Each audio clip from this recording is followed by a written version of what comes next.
सिद्धेभ्यः नमो अरिहन्तारं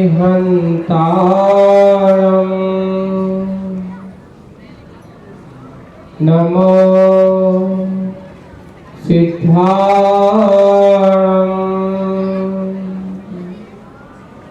नमो आयर्याणं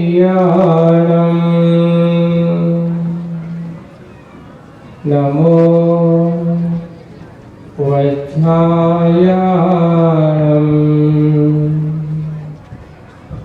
नमो लोये सभ्यसाभूरम्।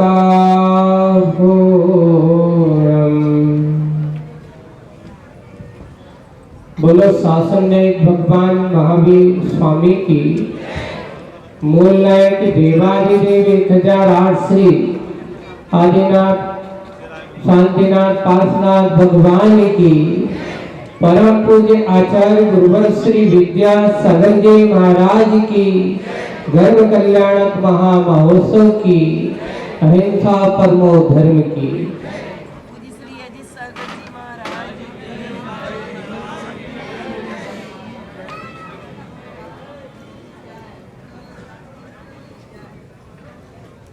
आईना दर्पण जिसे अपन कहते हैं, जितना साफ होता है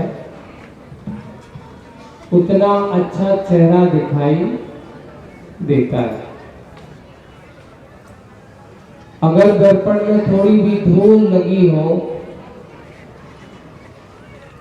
थोड़ा भी गंदा हो, तो आपका चेहरा दिखता तो है, ऐसा नहीं कि नहीं दिखता, दिखता है, पर देख करके उसमें आपको धुंधला दिखेगा, थोड़ा सा मैला दिखेगा।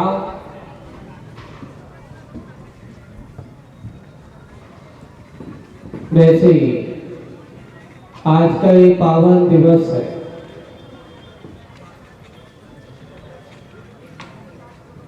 और इस पावन दिवस के दिन कहा गया कि माता पिता उस दर्पण की भांति होते हैं। माता पिता कैसे होते हैं? दर्पण की भांति होते हैं, और जैसा दर्पण साफ सुथरा होता है उसमें प्रतिबिंब वैसा ही झलकता है। अगर प्रतिबिंब उसमें साफ सुथरा नहीं दिख रहा तो कहीं ना कहीं दर्पण की कमी है, दर्पण में धूल जमी है, और दर्पण की धूल जब हटती है तो प्रतिबिंब बिल्कुल कैसा दिखता है? साफ सुथरा दिखता है। आज गर्भ कल्याणक आप लोगों को ये कह रहा है कि माता पिता एक जीव को पोषित करते हैं,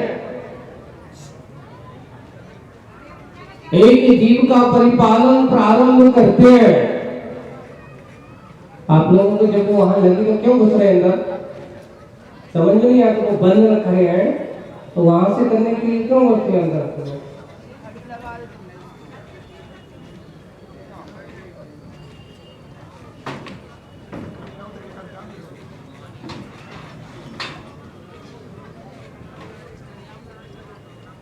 वैसे ही परिणामों की और अपने अंदर की विशुद्धता और शुद्धता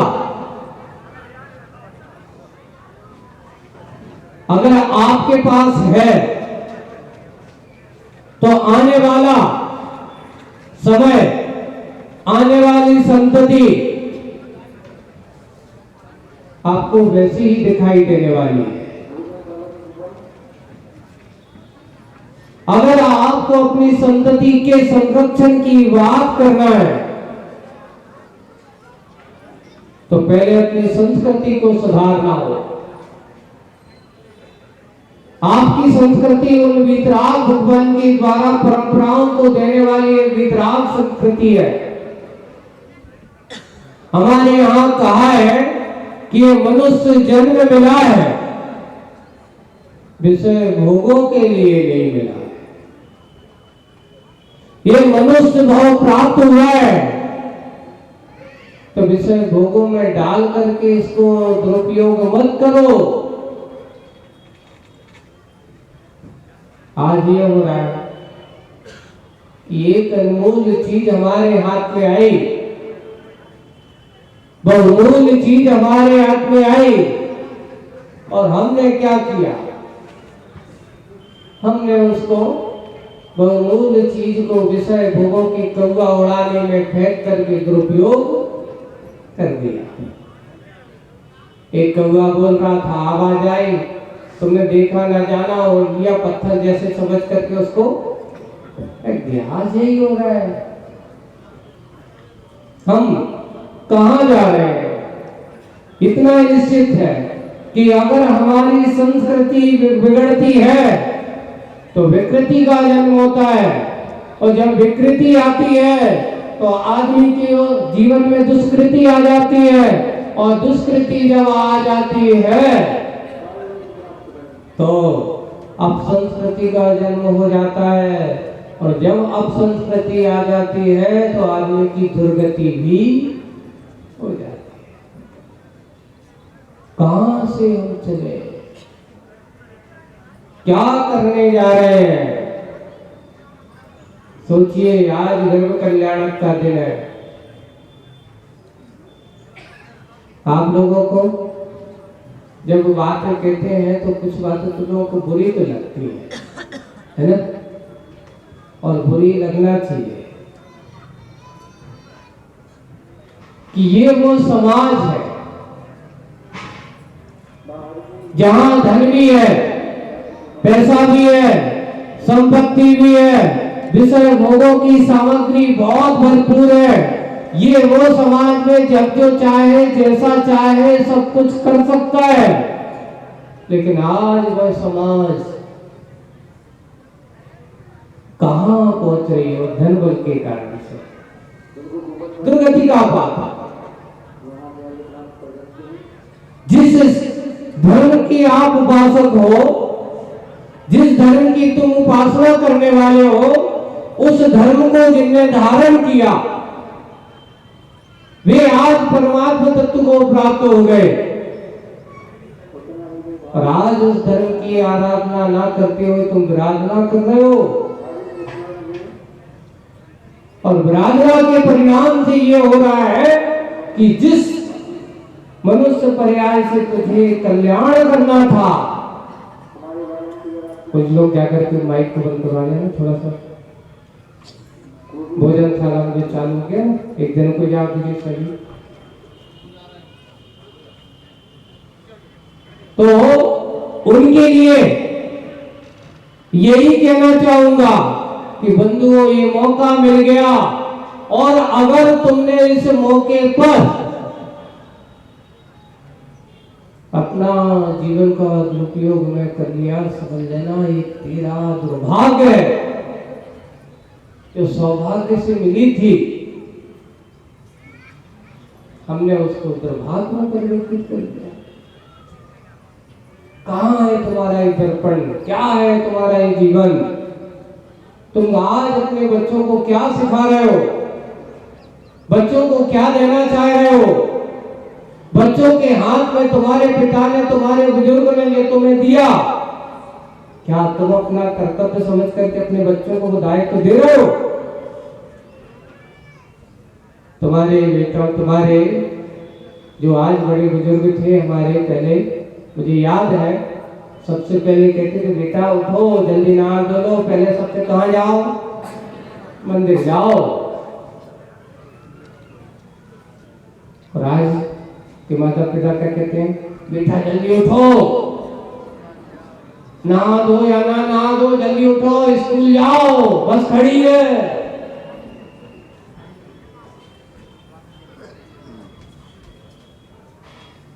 अब आप क्या पढ़ाओगे? बच्चा क्या पढ़ रहा है? क्योंकि बच्चे को तो सुबह से स्कूल को उठ रहा है, पढ़ाते। अभी मालूम है, कल में एक तीर्थवंदना पत्रिका आई इस महीने की, अभी नहीं, उसमें भी बिहार में एक सर्वेक्षण हुआ है, पूरा जनगणना हुई है। अब आप सोच करके आश्चर्य करेंगे कि ये पढ़ाई का परिणाम क्या हो रहा है।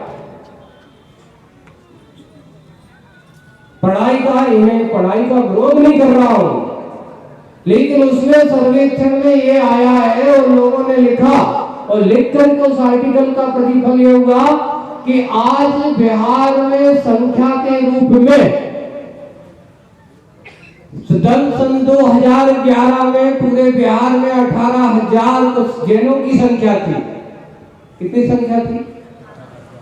18,000 कुछ, यानी 18,500 19 की समथिंग समझ लो पूरे बिहार में उस समय 2011 में। और अभी जनसंख्या का आप सोच रहे हो कि महाराज जैसे हमारी धन संपत्ति बढ़ रही वैसे हमारी संतति भी बढ़ना चाहिए थी। पता चला कि अब बिहार में मात्र 12,400-500 ऐसे कुछ व्यक्ति जैन समाज के मानने वाले बचे हैं। कितने बचे हैं? आप कहां जा रहे हो? बढ़ रहे हो कि घट रहे हो? उन्होंने लिखा कि इसका कारण क्या है, तो उन्होंने उसका कारण 2-3, सबसे अत्याधिक पढ़ा लिखा करके ग्रेजुएट तैयार करना। क्यों? बोले कि इतनी पढ़ाई लिखने में आज के समय में ये हो रहा है कि आप अपने बच्चों के मन के, उनके शरीर के, उनके भावों को समझने की कोशिश नहीं कर रहे हो। अरे अभी पढ़ रहा है, अभी ग्रेजुएशन चल रहा है, इसके बाद पीजी कोर्स चल रहा है, उसके बाद ये चल रहा है। देखते देखते क्या हुआ, बेटा 30-35 साल को हो गया, शादी। बोले कि जब तक अपना सेल्फ डिपेंड नहीं होगा तब तक शादी नहीं करेंगे। पहले हमारे आप लोगों के हमारे माता पिता थे नहीं थे, तुम लोगों की शादी हुई थी कि नहीं हुई थी? एक घर में 4-4, 5-5 भाई थे, एक ही दुकान थी। क्यों नजदीक था कि नहीं? 12 थे पूरे, एक गड़ा नहीं, ये पूरे एक सैकड़ा, देख दर्जन है ना। कोई सत भैया था, कोई अठ भैया था। अब तो कहते नहीं, एक ही भैया हो जाए तो बहुत है। सोचिए आप, विचार करना। कल जब वो आर्टिकल पढ़ा और पढ़ करके विचार किया कि जिस तरह से हम इधर आधुनिक क्षेत्र पर अच्छे से अच्छे आलीशान भवन बना रहे हैं, अच्छे अच्छे सुंदर सुंदर समोसण बना रहे हैं, लेकिन दूसरे तरह देखते हैं तो आपके समोसण में जाने वालों की संख्या पतन के गर्त की ओर जा रही है। अब करो, क्या करो? संस्कार सबसे पहले ये हो रहा है, आज हम अपने खान पीन पर कंट्रोल नहीं है, आज अपने रहन सहन पर कंट्रोल नहीं है, आज आपका विषय भोगों के प्रति संयमित जीवन नहीं है। होता यह है कि पढ़ाई लिखने के चक्कर में बेटा बेटी जाते हैं। आज के समय में सब का कल्चर, टीवी का कल्चर है, मोबाइल का कल्चर है। आप आपके हाथ में बच्चों को, अरे ये तो सामान्य बात है, अब कोई ब्रह्मचर्य वाली बात नहीं है, अरे ये तो हम है, प्रकृति है, ऐसा करें। सामाजिक मर्यादाओं का धज्जी उड़ाई जा रही है। हम इन सब विसंगतियों को धीरे धीरे आज अपने समाज की ओर बढ़ती चली जा रही है। गर्व कल्याण कहाँ मनाते हैं ये ध्यान रखने, भारत की धरती पर ही ऐसे गर्व कल्याण महा महोत्सव हुए जहां पहले हमारी समाज संस्कृति एक सभ्यता थी, एक जीवन शैली की पद्धति थी, एक आचरण था। अब धीरे धीरे आज हमारे बड़ों की मर्यादाओं का कोई ध्यान नहीं है, किससे क्या बोलना है, किससे हमें क्या देना है। रिश्ते नातेदारी धीरे धीरे समाप्त होते चले जा रहे हैं।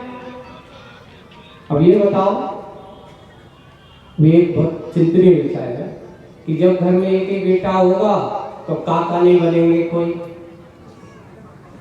है ना। एक ही बिटिया होगी तो मौसी मिलने वाली नहीं, कितने सारे रिश्ते खत्म हो जाएंगे। क्या कहा होगा, बोले कि अब तो महाराज यही है कि एक कई बार है तो बोले कि मामा होगा तो मौसी नहीं होगी, अब मिल जाए मामा होगा, अरे एक ही बिटिया है वो बिटिया हुई। धीरे धीरे ये संस्कृति ये आने वाली है। आपको सर्वेक्षण करते हुए बुरा लगेगा कि हम थोड़े से आधुनिक व्यवस्थाओं को देखते हैं पर कुछ अंतरराष्ट्रीय साजिश भी चल रहा है और इसको कुछ लोग जो समझ गए हैं उसको अपनाने की कोशिश नहीं करते हैं। किसी ने कहा था, मुझे आकर के कहा कि महाराज ये पोलियो के नाम से बहुत बड़ी धोखाधड़ी है। आज समाज के लोगों से मैं तुम लोगों से भी कहना चाह रहा हूँ, मैं तो कहूँगा कि पोलियो की दवाई से अच्छी दवाई है हमारी स्वर्ण की दवाई। कौन सी दवाई है? आप चिंता मत करिए, अपने बच्चों को स्वर्ण कराइए, कभी बच्चे आपके विकलांग नहीं होंगे, कभी पोलियो नहीं होंगे। कल यहाँ पर आप लोगों को जन्म कल्याण के दिन और उस दिन ये कार्य यहाँ पर करेंगे और वो कराना आप छोटे से छोटे बच्चों को सबसे पहले उस दवाई को जरूर पिलाना चाहिए। बच्चे के अंदर उसकी बॉडी में जो इम्यूनिटी बढ़ती है, उसके अंदर जो क्षमता आती है वो इस प्रकार की पोलियो की दवाइयों से उसमें बहुत कुछ रहस्य की बात है। आचार्य जी के सामने एक व्यक्ति ने कहा था, महाराज जी जब भी ये आप लोगों को कहना है, लेकिन ये जनसंख्या कंट्रोल का एक सबसे बड़ा सिद्धांत अंतरराष्ट्रीय साजिश है और आज समाज के तुम क्या अरे डॉक्टरों के पास जाए और यहाँ जाते ये वैक्सीन और वो वैक्सीन और फलानी वैक्सीन। आज क्या हो रहा है आपके देख रहे हो, आए दिन 98 के बाद की संतानों से पूछ ले रहे, उनके पास अगर किसी के पास 2-3 संतान होगी तो कहते बहुत बड़ा काम है। जब से पोलियो की दवाई उसके पास अगर 2 संतान किसी ने जन्म दे दिया तो समझ लेना बहुत बड़ा काम हो गया। नहीं तो एक पे कहते डॉक्टर अब इसके पास आगे जन्म मां बनने की क्षमता, पिता बनने की क्षमता इसके पास। अब धीरे धीरे धीरे धीरे बंधुओं वैसे तो ये विसंगति है, खान पान पे आ रहा पाप आ रहा है और साथ साथ ऊपर वासनाओं पर कंट्रोल नहीं है।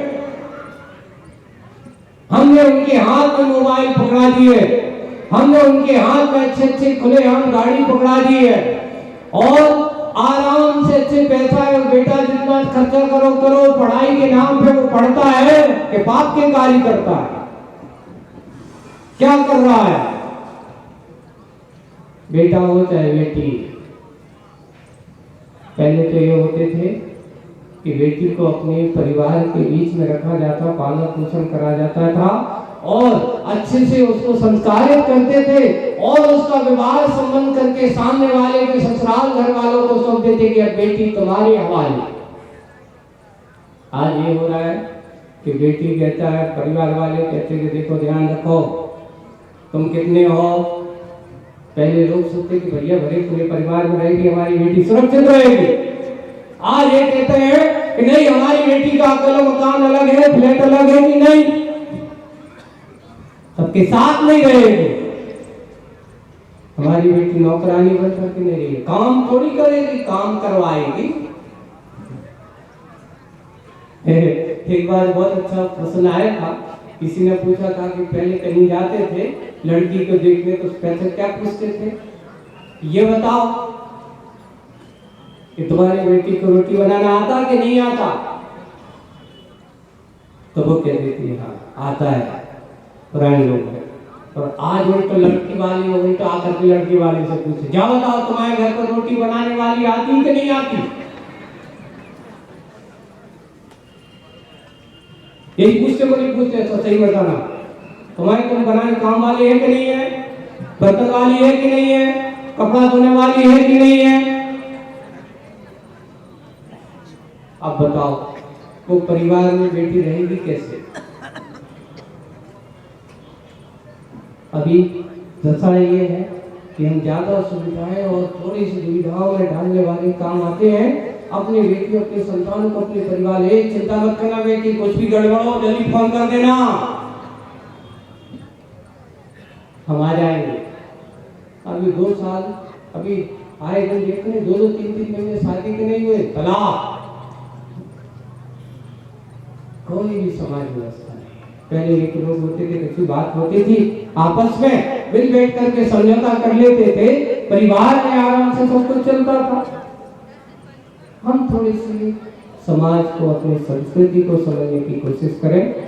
लोगों को सुनने में बुरा लगता है, ये वासनाओं की परिणाम, ये जाति शिक्षाओं के परिणाम, अत्याधिक संस्कारों के बाद होने की, वो कहने की बावत भी हम अगर सही दिशा में नहीं चले तो आने वाला समय अपनी संस्कृति, अपनी सभ्यता पर बहुत बड़ी विसंगति पैदा करने वाला है। बंधुओं, इस बात को हम बहुत अच्छे से गहराई की ओर चले, चिंतन के साथ साथ चिंता का विषय बनाएं। अगर हम इसको चिंता का विषय बनाएंगे, आप अपने धर्म की सेवा, मात्र धर्म की रक्षा करने का दायित्व मुनियों का नहीं है कि महाराज आप लोगों के अलावा हम लोग तो काय विषय दशाएं में लगे। नहीं, श्रावक धर्म अगर सुरक्षित है तो साधु सुरक्षित है, अगर श्रावक धर्म सुरक्षित नहीं है तो साधु भी सुरक्षित रहने वाले नहीं। एक दूसरे का लोन संबंध है इस कार्य में। हम उस धर्म को, अपने धर्म, अपने कर्तव्य को समझने की कोशिश करें। समय अपनी गति से चल रहा है, समय का अपना एक दायित्व हम सबकी ओर है। समझने की, समझदार हो और समझ करके कार्य करोगे तो नियम से आपका और अपने समाज का, अपने धर्म की, अपनी संस्कृति का आप संरक्षक बनोगे। हम उसके विध्वंसक ना बने, हम उसके संरक्षक बने। समझ लेना, आपका धर्म, आपका मानव पर्याय, आपका ये मनुष्य का जीवन सार्थक हो जाएगा।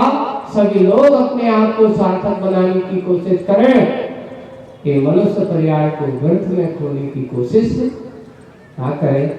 इसी भावना के साथ आज गर्भ कल्याण की इस पावन वेला पर आप लोगों को यही कहना चाहूंगा कि अपने बच्चों को पढ़ाएं, लिखाएं, अच्छे से दिशा दें, दिशा बोध दें। उसके लिए ही हम सब अच्छे से बच्चों को संस्कार दिलाने की कोशिश करें। कल मध्याह्न काल में जन्म कल्याण के दिन जितने भी बालक आपके 5-7 साल से लेकर के 15 साल तक, 18 साल तक के जो भी हैं, उन सभी बच्चों का उपनयन संस्कार, मूल संस्कार की क्रिया कम से कम उनको यहाँ दिखाया जाएगा, उनको संस्कारित किया जाएगा और संस्कारित करके उनको कुछ नियम संयम की बात भी बताई जाएगी। उनको अच्छे से धर्म का मार्ग में संकल्पित करते हैं, वो संस्कारित बन करके ये कार्य किए जाएंगे। छोटे बच्चे हैं, कल यहाँ पर बीनावाड़ा से हमारे शांति धारा और वहां पर अच्छे से सुंदर सी स्वर्ण प्राशन की क्रिया, जो छोटे बच्चे हैं जो अभी 3 महीने से लेकर के और यहाँ तक कि 8-10 साल तक के बच्चों को, सभी बच्चों को यहाँ स्वर्ण प्राशन, वहां के ब्रह्मचारी गण वगैरह आएंगे। चिंता मत करो, आपसे पैसा नहीं लिया जाएगा, हमारे कराने वाले आप तो बच्चों को ये काम कराओ, पोलियो से बचाओ, स्वर्ण प्राशन कराओ। और अगर आप ये अभी से जागरूक हो जाओ तो आपके बच्चे, आपके भविष्य, आपकी संस्कृति के संरक्षक बन सकते हैं। हम उस कार्य को करेंगे। साथ साथ आगामी कालों में और एक बात आएगी, आज बस इतना ही। बोलिए परम पूज्य आचार्य गुरुवर श्री विद्यासागर जी महाराज की